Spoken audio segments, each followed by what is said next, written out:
Welcome viewer, this video tutorial describes, fix Windows 11, 10 locking itself automatically problem. Type Edit Power Plan in Windows search bar, click Edit Power Plan.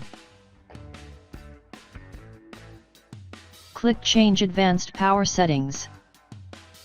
Change hard disk settings to 0.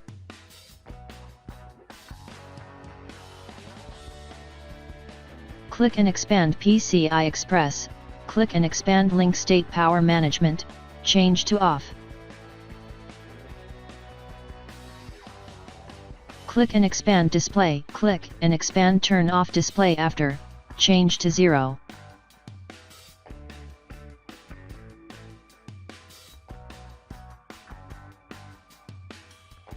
Change Turn off the display to never, also put the computer to sleep to never. Click Save Changes. Click Choose what the power button does, click Change settings that are currently unavailable. Uncheck Sleep and Lock.